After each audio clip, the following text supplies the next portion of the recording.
Good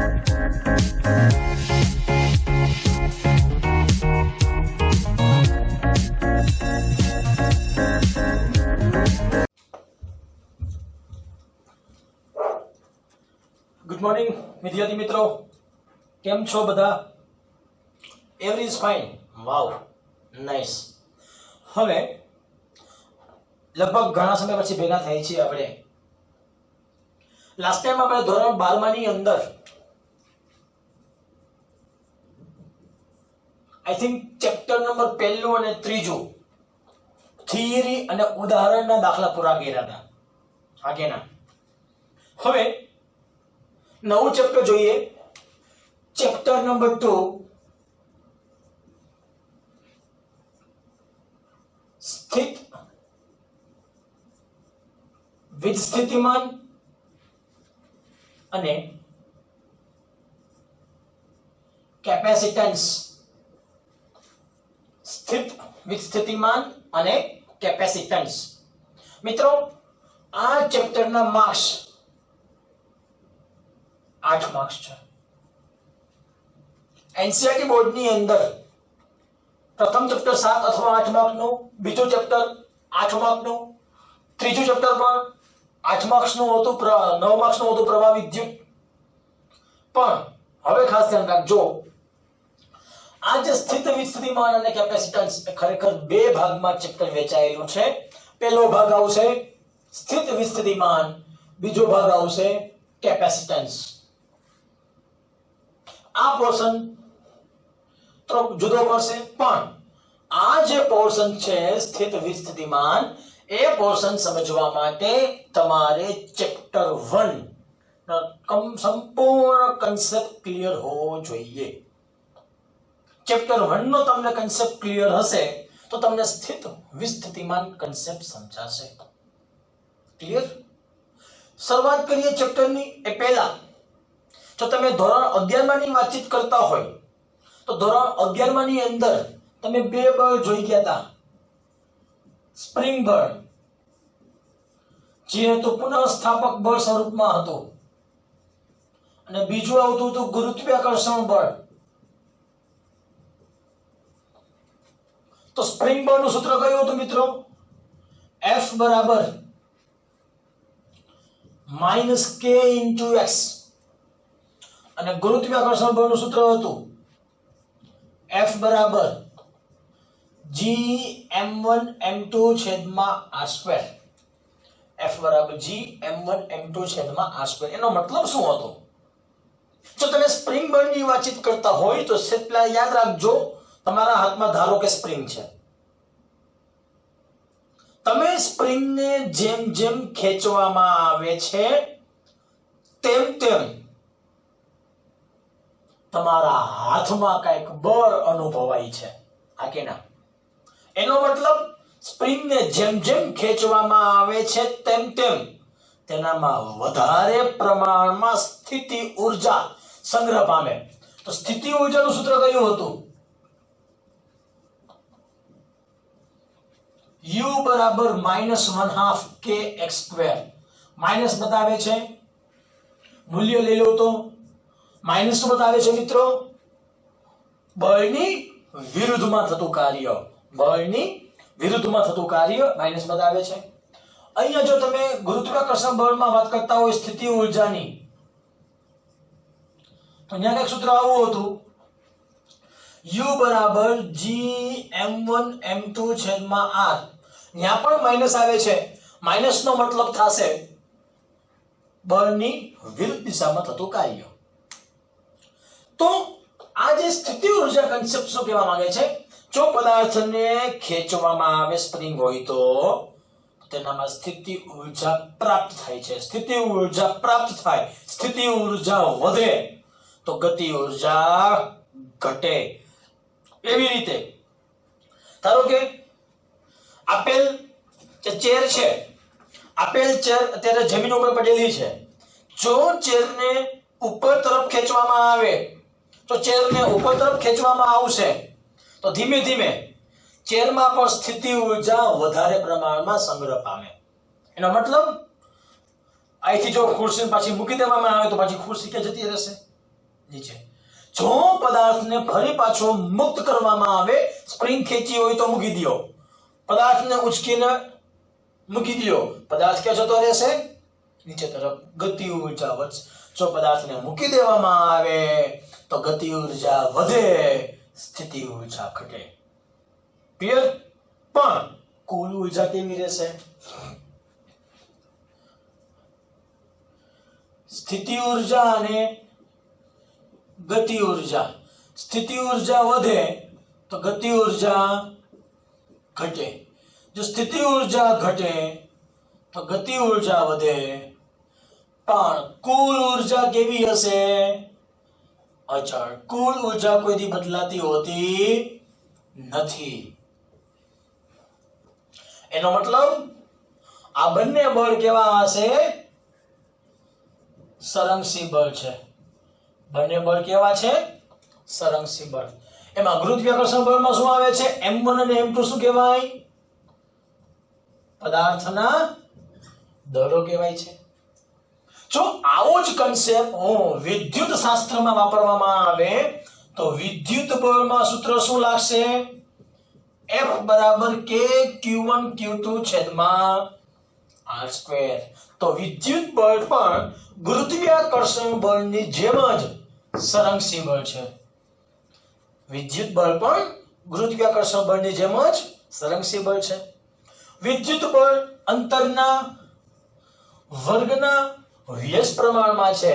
તો અહીંયા પણ જોવો જી, ગુરુત્વાકર્ષણ બળ પણ અંતરના વર્ગના વ્યસ્ત પ્રમાણમાં છે. તો વિદ્યુત બળ અને ગુરુત્વાકર્ષણ બળ બંને જો અંતરના વર્ગના વ્યસ્ત પ્રમાણમાં હોય, અહીંયા કોણ આવે છે? M1 M2 પદાર્થના દળ છે, જ્યાં Q1 અને Q2 શું કહેવાશે? પદાર્થના વીજભારો કહેવાશે.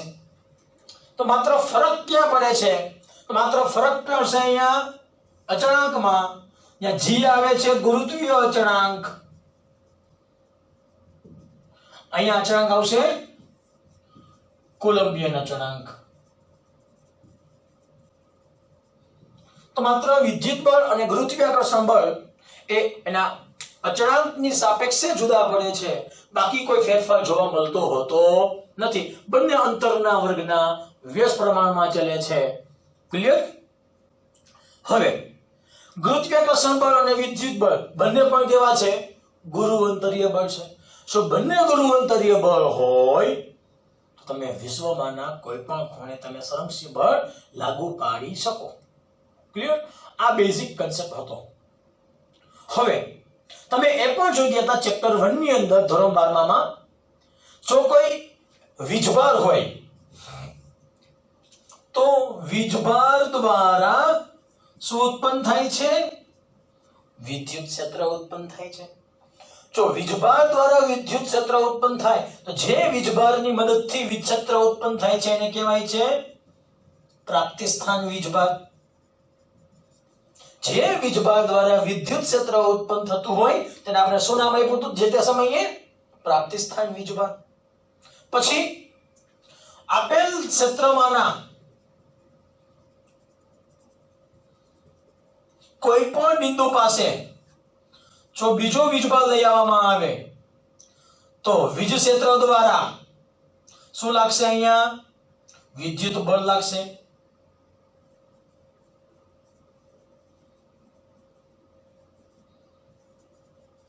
તો આપેલ વીજભાર દ્વારા જે વીજ ક્ષેત્ર ઉત્પન્ન થાય છે તે વીજ ક્ષેત્ર દ્વારા આપેલ વીજભાર ઉપર શું લાગશે? વિદ્યુત બળ. તો આપેલ જે વીજભાર છે એને કહેવાશે પરીક્ષણ વીજભાર. મિત્રો તમે આ કન્સેપ્ટ જોઈ ગયા હતા આ કે ના? હવે ધ્યાન આપજો ખાસ. આ જ કન્સેપ્ટ ઉપરથી તમને હવે થિયરીમાં લઈ જાઉં છું. જો મારી નેક્સ્ટ થિયરી આવે છે સ્થિતિ ઉર્જા. ધ્યાન આપજો ખાસ. હવે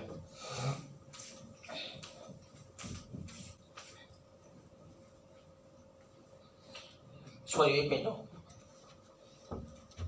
ઓકે,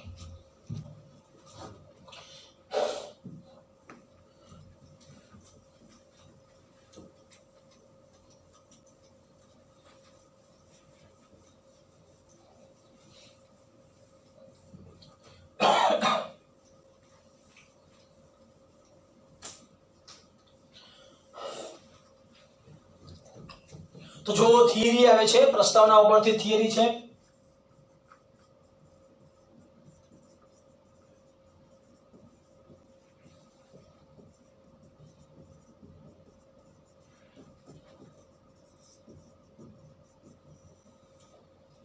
વીજભાર દ્વારા થતું કાર્ય. વીજભાર દ્વારા થતું કાર્ય. વીજભાર દ્વારા થતું કાર્ય કયા સ્વરૂપમાં હશે મિત્રો? સ્થિતિ ઉર્જા સ્વરૂપમાં હશે. સૌપ્રથમ મેં તમને પહેલામાં વાતચીત કરી, જે વીજભાર દ્વારા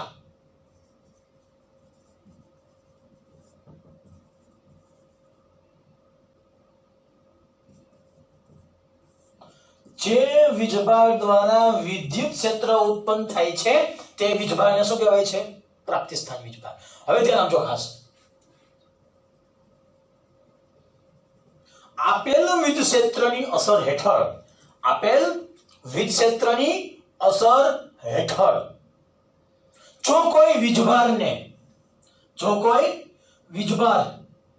આ Q જેટલો વીજભાર છે, આ Q જેટલા વીજભારને બિંદુ R થી બિંદુ P સુધી લઈ જવામાં આવે તો વીજભારને R થી P સુધી લઈ જતા, સૌપ્રથમ મારે આ વીજભાર Q ને R થી P સુધી લઈ જવું છે તો બંને વીજભાર કેવા થઈ ગયા? ધન. તો અહીંયા Q અને Q કેવા થઈ ગયા છે? ધન. જો Q અને Q બંને ધન હોય તો બંને વચ્ચે શું લાગશે? અપાકર્ષણ બળ લાગે. અપાકર્ષણ બળની દિશા ક્યાં હોય? બહાર તરફ.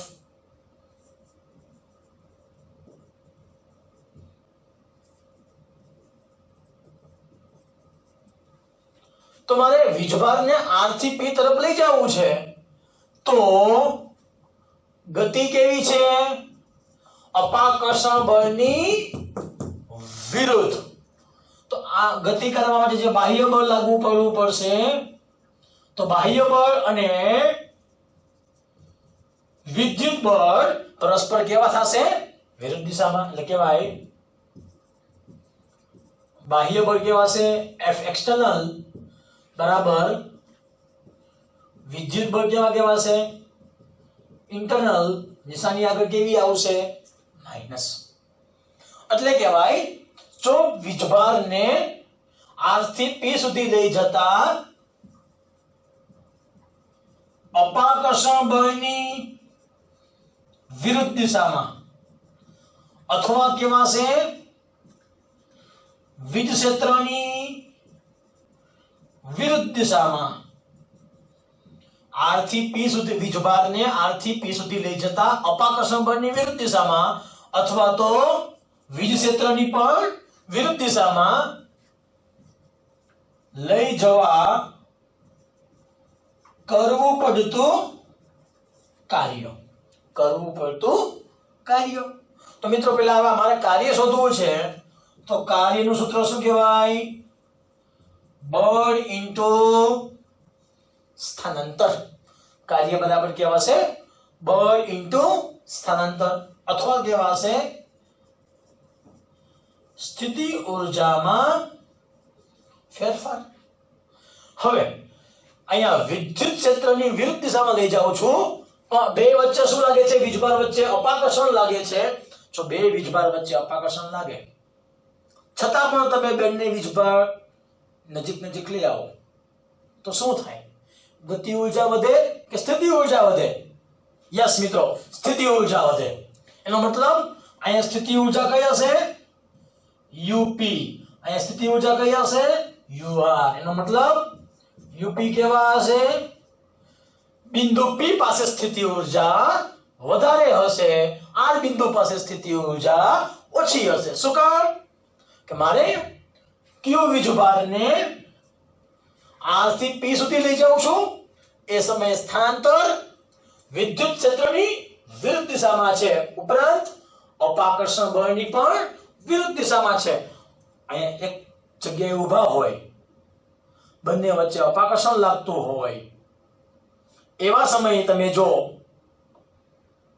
અપાકર્ષણ બળની વિરુદ્ધ દિશામાં વીજભારને ગતિ કરાવો તો અપાકર્ષણ બળની વિરુદ્ધમાં તમે ગતિ કરાવો તો એ સમયે કરવું પડતું કાર્ય સ્થિતિ ઊર્જા સ્વરૂપમાં સંગ્રહ પામે. મિત્રો તમને સિમ્પલ એક્ઝામ્પલ આપું છું, ધ્યાન આપજો ખાસ. નદીનો પાણીનો વેણ આ બાજુ છે, નદીનો પાણીનો વેણ આ બાજુ છે, પાણી આ બાજુ વહન પામે છે, પાણી આ બાજુ વહન પામે છે, તમે આ બાજુ તરો છો, તો વહનની દિશા અને તરવાની દિશા બે કેવી થઈ ગઈ? પરસ્પર વિરુદ્ધ. તો મિત્રો થાક લાગશે કે નહીં લાગે? સ્વાભાવિક તમને થાક લાગશે. તમને થાક લાગશે, તમે શું કરશો? સ્થિર થવાનો પ્રયત્ન કરશો, આરામ કરવાનો પ્રયત્ન કરશો. આ કે ના, તમને મજા નહીં આવે એમાં, તમે થાકી જશો. થાકશો એટલે તમને આરામ કરવાની ઈચ્છા થશે. આરામ એટલે શું કહેવાશે? તમે સ્થિતિ ઊર્જા પ્રાપ્ત કરો છો. ક્લિયર? યસ. તો હવે પી બિંદુ પાસે સ્થિતિ ઊર્જા વધારે હશે, આ બિંદુ પાસે સ્થિતિ ઊર્જા ઓછી હશે. મારો ગતિમાર્ગ R થી P તરફ છે, તો R થી P તરફ જતા દરેક બિંદુ પાસે સ્થિતિ ઊર્જાનું મૂલ્ય બદલાશે. તો વીજભાર Q ને R થી P સુધી લઈ જતા માર્ગ પરના દરેકે દરેક બિંદુ પાસે સ્થિતિ ઊર્જાનું મૂલ્ય બદલાશે. ધીમે ધીમે સ્થિતિ ઊર્જા વધે છે, સ્થિતિ ઊર્જા વધે છે. હવે ધારો કે જો તમે P બિંદુને તમે ફરી પાછા અહીંથી મુક્ત પતન કરાવી દો, તમે હવે ગતિ કરાવવાનું બંધ કરી દો છો, તો ફરી પાછો વીજભાર P થી ક્યાં જતો રહેશે? R પાસે જતો રહેશે. હા કે ના? તમે પાણીમાં વહન, પાણીની વિરુદ્ધ દિશામાં તમે તરવાનું બંધ કરી દો તો શું થશો? તમે પાછા પાણીના વહનની દિશામાં આગળ ચાલવા લાગશો. હા કે ના? એટલે કહેવાય, જો P પાસે કાર્ય બંધ કરી દઉં, P પાસે કાર્ય કરવામાં ન આવે તો ફરી પાછો વીજભાર વીજ ક્ષેત્રની દિશામાં ફરી પાછો એની મૂળ સ્થિતિમાં સ્થાનાંતર પામશે. હા કે ના? ઓકે. હવે એમાં જોઈએ તો કાર્ય શું લખી શકાશે? W બરાબર બળ ગુણ્યા સ્થાનાંતર. બળ કહેવાશે F, સ્થાનાંતર કહું છું અહીંયા R, અથવા સ્થિતિ ઊર્જા ફેરફાર કહેવાશે ડેલ્ટા U. હવે એક વસ્તુ તમારે જોવા જેવી છે આમાં. અહીંયા અપાકર્ષણ બળ જે તમે લખો છો, બે ટોપિક ભેગું આલે છે. બાહ્ય બળ, અહીં જે કાર્ય કરવામાં આવે છે તે કાર્ય અપાકર્ષણ બળની વિરુદ્ધ દિશામાં થાય છે. એનો મતલબ બાહ્ય બળ અને વિદ્યુત બળના મૂલ્ય કેવા હશે? સમાન.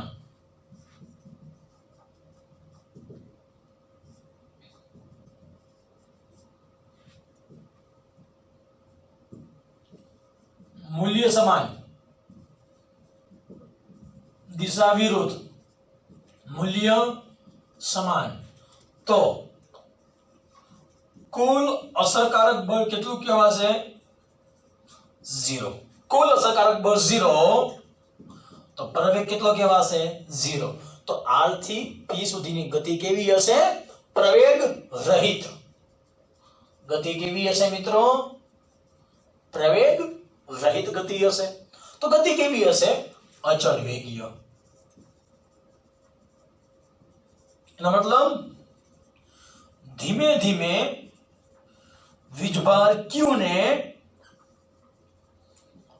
અચળ ઝડપથી R થી P તરફ લઈ જવામાં આવે. તો ધીમે ધીમે R થી P તરફ લઈ જાઓ, અચળ વેગ, વેગ અચળ રહેશે, પ્રવેગ કેવો થશે? 0. હવે તો કાર્ય એકી સાથે થતું હતું નથી. કાર્ય કેવું થતું હશે? ધીમે ધીમે અહીંથી અહીંયા આવ્યા, અહીંથી અહીંયા પહોંચશો, અહીંથી અહીંયા પહોંચશો, તો ધીમે ધીમે કાર્ય કેવું થશે? સૂક્ષ્મ કાર્ય. જો મારે સૂક્ષ્મ કાર્ય કરવું હોય તો ડેલ્ટા W બરાબર delta F into delta R, F into delta R. હવે બીજી આગળ વાતચીત કરીએ આપણે. જો મારે કુલ કાર્ય શોધવું હોય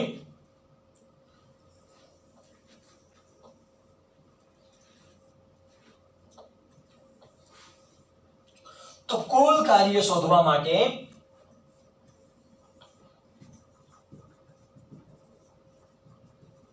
મારે સૂક્ષ્મ કાર્યને શું કરવા પડશે? પહેલું કાર્ય W delta W1 delta W2 delta W3 delta W4 total P પાસે આવી ગયો. તો કુલ કાર્ય લખી શકાય R થી P. કુલ કાર્ય R થી P શોધવા માટે મારે શું કરવું પડે? સંકલન કરવું પડે. ક્યાંથી ક્યાં? તો R થી P. બાહ્ય બળ આવશે એક્સટર્નલ, સ્થાનાંતર આવશે dr. તો કુલ કાર્ય શોધવા માટે મારે સંકલન કરવું પડે. તો સંકલન કરીશ તો ડેલ્ટા W સંકલન આવશે R થી P. લિમિટ છે R થી P. F કયું છે? બાહ્ય બળ છે, એક્સટર્નલ બળ છે. સ્થાનાંતર કયું થશે? dr. ધીમે ધીમે અહીંથી સ્થાનાંતર પામીશ. અહીંથી અહીંયા પહોંચ્યો, અહીંથી અહીંયા, અહીંથી અહીંયા, અહીંથી અહીંયા, અહીંથી અહીંયા. હા કે ના? હવે બાહ્ય બળ અને આંતરવિદ્યુતીય બળ પરસ્પર કેવા છે? સમાન મૂલ્યના દિશા પરસ્પર વિરુદ્ધ.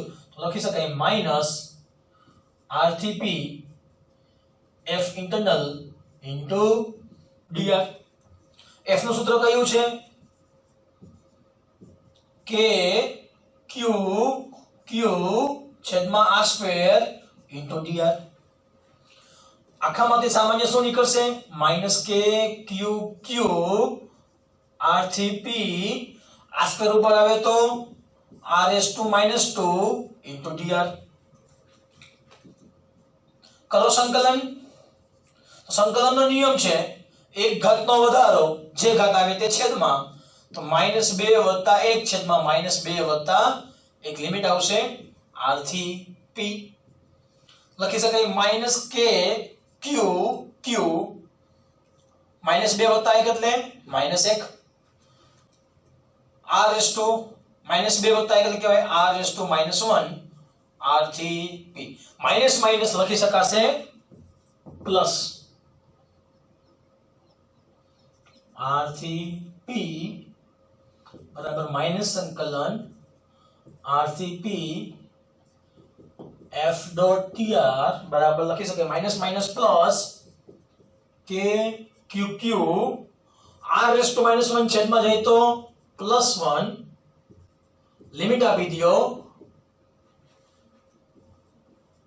Upper limit minus lower limit. તો લખી શકાશે K Q Q પેલા RP માઈનસ RR. આને લખી શકાય K Q Q RP minus K Q Q RR. આને લખી શકાય UP માઈનસ UR. સ્થિતિ ઊર્જાનું સૂત્ર મિત્રો આપણને ખબર છે. સ્થિતિ ઊર્જા સૂત્ર લખી શકાય U બરાબર K Q Q છેદમાં R. સ્થિતિ ઊર્જાનું ફોર્મ્યુલા કયું છે? K Q Q છેદમાં R. તો મિત્રો સાબિત થઈ ગયું W બરાબર UP માઈનસ UR. હવે જો આ બિંદુ R ને અનંત અંતરે લઈ જવામાં આવે તો અનંત અંતરે સ્થિતિ ઊર્જા કેવી હોય? શૂન્ય હોય. તો અનંત અંતરે સ્થિતિ ઊર્જા શૂન્ય હોય. જો આપણે UR બરાબર શું લઈ લઈએ? એનો મતલબ જો આપણે આ બિંદુ R ઉપર જે વીજભાર Q મૂક્યો છે આ Q ને ક્યાં લઈ જવામાં આવે? અનંત અંતરે લઈ જવામાં આવે. જો વીજભાર Q ને અનંત અંતરે લઈ જઈએ તો અનંત અંતરેથી તમે ક્યાં લઈ આવશો? હવે બિંદુ P પાસે લઈ આવશો. અનંત અંતરેથી વીજભારને P પર લઈ આવો તે માટે કાર્યની વ્યાખ્યા બોલવી હોય તો સૌપ્રથમ Q ક્યાંથી લઈ આવવામાં આવે? વીજભાર Q ને અનંતથી P પર લાવવા. તો લખી શકાય અનંત અંતરે કોણ વયો ગયો હશે? તો હવે બિંદુ R વયો ગયો હશે. તો R ની સ્થિતિ ઊર્જા કેવી કહેવાય? 0. તો વ્યાખ્યા લખી નાખો.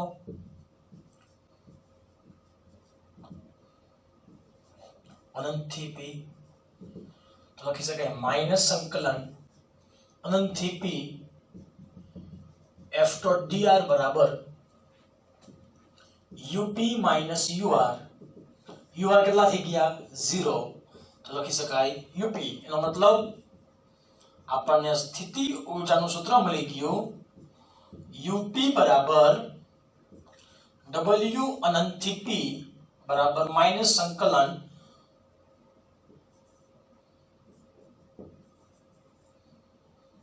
હવે ધ્યાન આપજો મિત્રો, ખાસ વ્યાખ્યા બોલું છું. સ્થિતિ ઊર્જાની વ્યાખ્યા બોલવી હોય તો વીજભાર કેવો છે? અહીંયા Q જેટલો વીજભાર છે.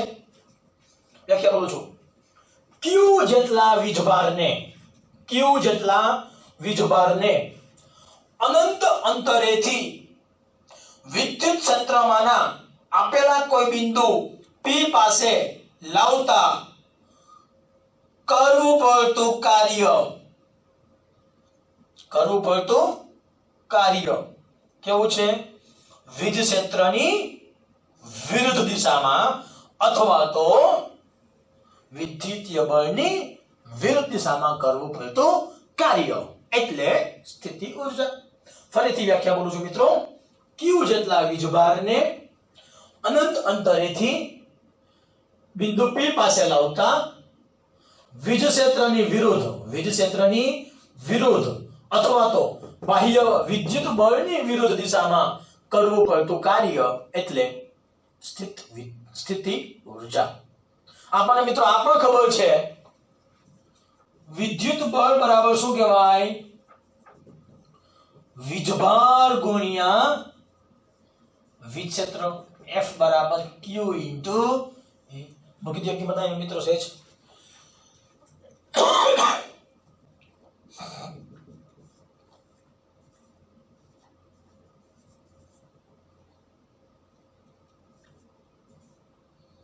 ઓકે, હવે જોજો વ્યાખ્યા. Q જેટલા વીજભારને અનંત અંતરેથી વિદ્યુત ક્ષેત્રમાં આપેલા કોઈ બિંદુ P પાસે લાવતા વિદ્યુત ક્ષેત્રની વિરુદ્ધ દિશામાં અથવા તો વિદ્યુતીય બળની વિરુદ્ધ દિશામાં કરવું પડતું કાર્ય એટલે સ્થિતિ ઊર્જા. સ્થિતિ ઊર્જાનો એકમ જૂલ. પારિમાણિક સૂત્ર m1L2T-2. ક્લિયર? યાદ રાખજો.